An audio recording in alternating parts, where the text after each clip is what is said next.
सदर ममलिकत ने कानून शहादत तरमीमी बिल 2025 की मंजूरी दे दी है। King Hamad university of nursing and associated medical sciences bill 2025 की तौसीक कर दी।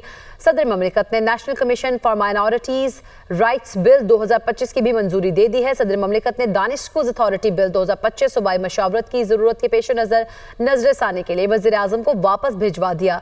सदर ममलिकत ने कहा, सूबों में दानिश स्कूल्स के क़याम की सूरत में मुतल्लिका सूबाई हुकूमतों से पेश की मुशावरत नागुज़ीर है।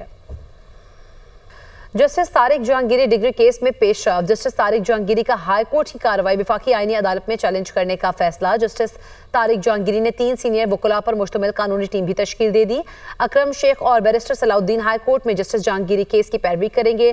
अजीज भंडारी वफाकी आईनी अदालत में जस्टिस जहांगीरी की केस की पैरवी करेंगे, जबकि जस्टिस तारिक जहांगीरी की जानिब से केस काबिल समाअत होने का फैसला आज चैलेंज किया जाएगा। ATC रावलपिंडी में 9 मई GHQ हमला केस की समाअत 6 जनवरी तक मुलतवी। बानी PTI के वकील फैसल मलिक, शेख रशीद और दीगर मुलजमान अदालत में पेश हुए। मुलजमान को हाजिरी के बाद जाने की इजाजत दे दी गई है। इंसदाद दहशतगर्दी अदालत के जज अमजद अली शाह ने केस की समाअत की। इसी पर मौजूद हैं अहमद भट्टी। समाअत का हवाला बताइएगा। जी, आज इंसदाद दहशतगर्दी अदालत में 9 मई GHQ हमला केस के समाअत हुई, जो 6 जनवरी तक मुलतवी कर दी है। आज की समाअत के मौके पर दीगर मुलजमान के अलावा साबिक वज़ीर दाखिला शेख रशीद अहमद और दीगर मुलजमान भी अदालत में पेश हुए और अपनी हाजिरी लगाई। आज की समाअत बगैर किसी कार्रवाई के मुलतवी कर दी गई है और मुलजमान को हाजिरी लगाने के बाद जाने की इजाजत दे दी गई है। केस की समाअत इंसदाद दहशतगर्दी अदालत के जज अमजद अली शाह ने की। ठीक है, बहुत शुक्रिया अहमद भट्टी, आप हमें आगाह कर रहे थे। मगरबी किनारे में यहूदी आबादकारी बैनुल-अक़वामी कानून के खिलाफ वर्जी है। यहूदी बस्तियों का क़याम फ़लस्तीन के दो रियासी हल में रुकावट है। क़ौम मुत्तहिदा में पाकिस्तानी मंदूब आसिम इफ्तिखार का सलामती काउंसिल इजलास से खिताब। कहा, फ़लस्तीनी दहाइयों से गैर कानूनी कब्जे का सामना कर रहे हैं। गजा में बस्तियाँ तबाह हो चुकी, बुनियादी निज़ाम मुकम्मल तौर पर मफलूज है। आसिम इफ्तिखार के सिडनी में होने वाले घिनौने हमले की भी शदीद मजम्मत, मुतासिरीन के साथ हमदर्दी का इजहार किया। पंजाब की सब्जी मंडियों में modern fruit and vegetable markets मुतारिफ। खरीदारों और आड़तियों के साफ पानी के लिए तमाम वाटर फिल्ट्रेशन प्लांट बहाल कर दिए गए। मॉडर्न सब्जी मंडियों में नया स्टाफ और वेस्ट कलेक्शन सिस्टम मुतारिफ करा दिया गया है, जबकि मॉडर्न सब्जी मंडियों में 2,66,000 से जायद स्ट्रीट लाइट्स फाल कर दी गई हैं। पंजाब में पहली बार सब्जी और फलों की तलब व रसद का रिकॉर्ड रखने के लिए ट्रैकिंग ऑन व्हील सिस्टम नाफिज किया गया है। पाकपतन, कसूर, साहिवाल, मियां चन्नो, शेखुपुरा और मंडी भाउद्दीन में मॉडर्न सब्जी मंडियां कायम होंगी। वज़ीर आला मरीम नवाज की ऑफ सीजन सब्जियों के हुसूल के लिए जदीद तरीका काश्त इख्तियार करने की हिदायत। अवाम को धोखा देने वाले प्राइस कंट्रोल मैजिस्ट्रेट के खिलाफ फौरी कार्रवाई का हुक्म भी दे दिया गया। मरीम नवाज ने कहा, माफिया कल्चर का खात्मा कर दिया। पंजाब में कोई भी माफिया नहीं हो सकता। आवाम को हर सूरत सस्ती रोटी और सस्ता आटा फराहम करेंगे। फल और सब्जी मंडियों के खुद सरप्राइज विजिट करूंगी। पंजाब में कच्चे के इलाके समेत दीगर अहम इलाकों में ऑपरेशन की तैयारियां। पंजाब काबीना ने काउंटर टेररिज्म डिपार्टमेंट के दायरा इख्तियार में इजाफा कर दिया। सूबाई काबीना की मंजूरी से CTD के दायरा इख्तियार में तौसी की गई है। तहसील कोहे सुलेमान डेरा गाजी खान को CTD के दायरा इख्तियार में शामिल कर लिया गया। इसी पर बात करेंगे ब्यूरो चीफ लाहौर हसन रजा हमारे साथ मौजूद हैं। हसन रजा, आगाह कीजिएगा इस हवाले से।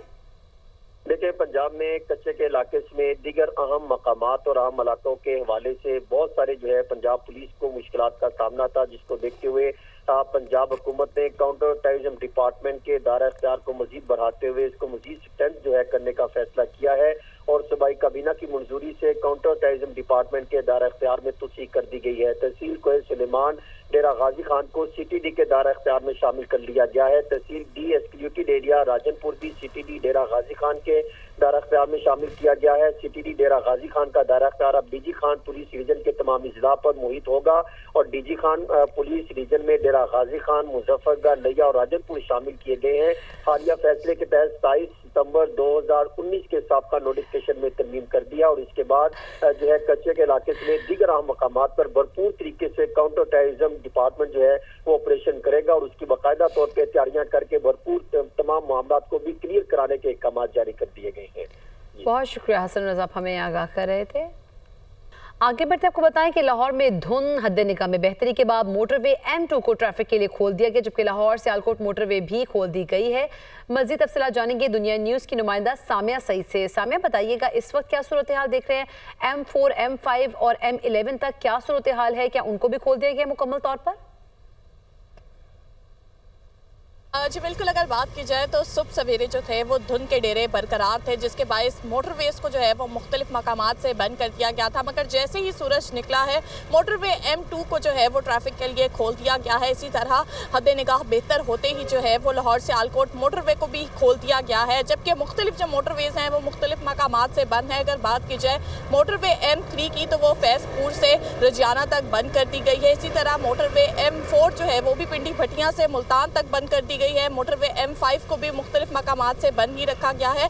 अलबत्ता ट्रैफिक पुलिस की जानिब से जो है वो भी यहाँ पर मौजूद है और मोटरवे पुलिस भी यहाँ पर मौजूद है। उनकी जानिब से यही कहा जा रहा है कि जैसे ही हद निगाह बेहतर होगी, मोटरवे को जो है वो इसलिए बंद किया जाता है ताकि जो है वो कोई भी हादसा ना हो सके। अलबत्ता जैसे ही जो है वो हद निगाह बेहतर होती है, हमारी यही कोशिश होती है कि मोटरवे को खोल दिया जाए। अलबत्ता सुबह जो है वो बाबू साबू पर ये सूरत हाल देखी जा रही थी कि गाड़ियों की लंबी कतारें जो थी वो यहाँ पर मौजूद थी। शहरियों को जो है वो मुश्किलात का सामना करना पड़ रहा था। ताहम मोटरवे पुलिस की जानिब से जो है वो एक हेल्पलाइन भी जारी कर दी गई है 130। मोटरवे पुलिस की जानिब से कहा गया है कि घरों से बाहर निकलते हुए जो है वो अगर रास्तों के बारे में मालूमात चाहिए तो इस हेल्पलाइन पर जो है वो कॉल लाजमी करें। साथ ही साथ जो है वो मोटरवे पुलिस की जानिब से जो है बिल्कुल एहतियाती तदबीर भी अपनाई जाती हैं ताकि शहरियों की सेफ्टी के लिए ये चीज़ ज़रूरी भी है। सामने आप आगाह कर रही थी, आपका बेहद शुक्रिया। इस्लामाबाद के तालीमी इदारों में मनशियात के खात्मे से मुताल्लिक़ केस की समाअत इस्लामाबाद पुलिस, ANF और प्राइवेट स्कूल्स रेगुलेटरी अथॉरिटी की अमल दरामद रिपोर्ट जमा कर दी गई है, जबकि अदालत हुकूम पर मनशियात के खात्मे के लिए IG इस्लामाबाद की सरबराही में स्टेक होल्डर्स की 2 मीटिंग्स भी हुई हैं। इसी पर बात करेंगे। रिजवान काजी हमारे साथ मौजूद हैं। रिजवान काजी, आगाह कीजिएगा, अहम मीटिंग्स में हुई हैं? जी, इस्लामाबाद हाई कोर्ट में ज़ेर समाअत तालीमी इदारों में मनशियात के खात्मे से मुतल्लिक़ केस में वफाकी पुलिस, ANF और प्राइवेट स्कूल रेगुलेटरी अथॉरिटी की जानिब से अमल दरामद रिपोर्ट आज अदालत में जमा करवाई गई है और IG ऑफिस के डायरेक्टर लीगल ताहिर काज़म ने अदालत को बताया कि अदालती हुक्म पर मनशियात खात्मे के लिए IG इस्लामाबाद की सरबराही में स्टेक होल्डर्स की 2 मीटिंग्स हुई हैं। जस्टिस इनाम अमीन की अदालत में इस समाअत के दौरान अदालत का कहना था कि हुकूमत ने मनशियात के खात्मे के लिए खुद ज्वाइंट टास्क फोर्स बनाई है और हमारा मकसद था कि सब अदारे मिलकर बैठें और इस मुहिम में मिलकर काम करें।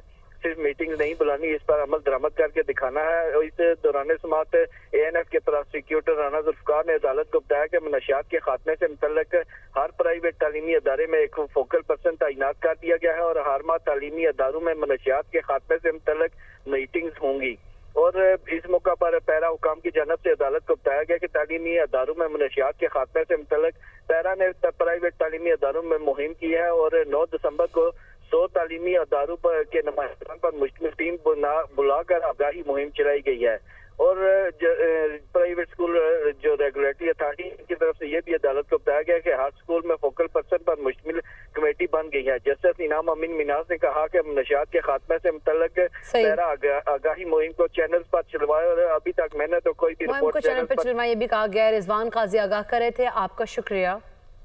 आगे बढ़ते आपको बताएं कि लाहौर हाई कोर्ट के 9 एडिशनल जजेस की मुस्तकली का मामला है। जुडिशल कमीशन का एडिशनल जजेस की मुद्दत मुकम्मल होने से पहले इजलास बुलाने का फैसला। जुडिशल कमीशन का इजलास जनवरी के दूसरे हफ्ते में बुलाने का फैसला किया गया, जबकि इजलास में लाहौर हाई कोर्ट के 9 जजेस को मुस्तकिल करने या न करने का फैसला होगा। इसी पर बात करेंगे।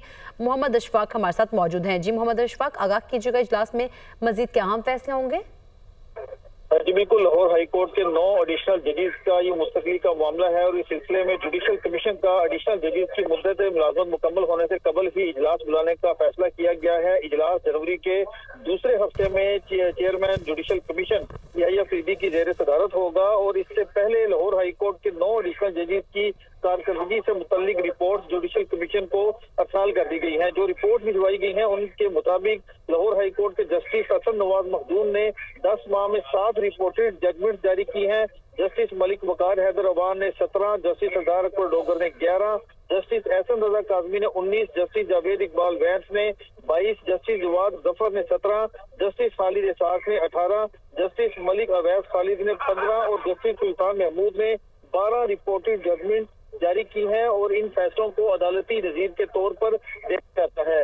इस हवाले से जुडिशल कमीशन की जानिब से लाहौर हाई कोर्ट को खत लिखा गया था कि 9 एडिशनल जजेस की कारकर्दगी से मुतल्लिक रिपोर्ट्स अरसाल की जाए। तो अब लाहौर हाई कोर्ट की जानिब से इन 9 एडिशनल जजेस की कारकर्दगी से मुतल्लिक रिपोर्ट जुडिशल कमीशन को भिजवा दी गई है और इस सिलसिले में अब जनवरी के दूसरे हफ्ते में लाहौर हाई कोर्ट के 9 एडिशनल जजेस को मुस्तकिल करने या ना करने से मुतल्लिक जुडिशल कमीशन के इजलास में फैसला किया जाएगा और इस हवाले से 10 फरवरी 2026 को इन 9 एडिशनल जजेस की मुद्दत मुलाजमत 1 साल की मुकम्मल हो जाएगी।